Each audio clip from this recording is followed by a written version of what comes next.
India টিমের প্রথমবার খেলা দেখতে গিয়ে এটা কি দেখলাম, কলকাতার ইডেন গার্ডেনে ইন্ডিয়া ভার্সেস সাউথ আফ্রিকার টেস্ট ম্যাচ। তো হ্যালো এভরিওয়ান, সকালবেলা উঠে শাহানুর বাড়ির থেকে টিকিটটা কালেক্ট করে চলে গেলাম ফারহানকে পিক আপ করতে। ফারহান আর আমি বার হয়ে পড়লাম হাতিশালা 6 লাইন হয়ে বিশ্ব বাংলার ওপর দিয়ে নিউ টাউনের সৌন্দর্য দেখতে দেখতে মা ফ্লাইওভারের ওপর দিয়ে গিয়ে আমরা ইডেন গার্ডেনে পৌঁছে গিয়ে গাড়িটা পার্কিং করে তারপর দুই বন্ধু গুটি গুটি পাই ইডেন গার্ডেনের মাঠের দিকে রওনা দিলাম। ইডেন গার্ডেন স্টেডিয়ামকে সামনে থেকে দেখে একটু আবেগপূর্ণ হয়ে পড়ছি যে টিম ইন্ডিয়াকে সামনে থেকে দেখবো এবার। তারপর গেট দিয়ে আমরা মাঠের ভেতরে প্রবেশ করলাম। মাঠের ভেতরে ঢুকতেই আবেগপূর্ণ হয়ে পড়লাম যে টিম ইন্ডিয়াকে সামনে থেকে দেখতে পাচ্ছি।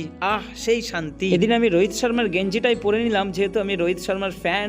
একেবারে উত্তেজনায় চলছিল খেলা, রোদে পুড়েও ফারহান কিন্তু খেলা দেখছিল। আর হ্যাঁ, পুরো ইডেন গার্ডেনের মাঠে এই কয়েকজনকে পেলাম সাউথ আফ্রিকার সাপোর্টার হিসেবে। হ্যাঁ, আমি একটু সামনের দিকে যাচ্ছিলাম প্লেয়ারদের কাছ থেকে দেখবো তাই, কিন্তু মাঠে এত ক্রাউড ছিল, সত্যি মনে হচ্ছিল না যে টি20 দেখছি না আমরা ওডিআই ম্যাচ দেখছি। টেস্ট ম্যাচ বলে তো কিন্তু মনেই হচ্ছিল না। মোহাম্মদ সিরাজের ব্যাটের সময় যে দুর্ধর্ষ একটা আওয়াজ আসছিল, ডিএসপি, সত্যি এটা আরো ফাইনালি সাউথ আফ্রিকাকে অল আউট করে দিয়ে ইন্ডিয়া আবারও ফিল্ডিং এ লাভলো। ফাইনালি আমরা গরম সহ্য না করতে পেরে ধর্মতলার ফেমাস লস্যি খেয়ে বাড়ির দিকে রওনা দিলাম। টাটা বাই বাই, আজকে এই পর্যন্তই।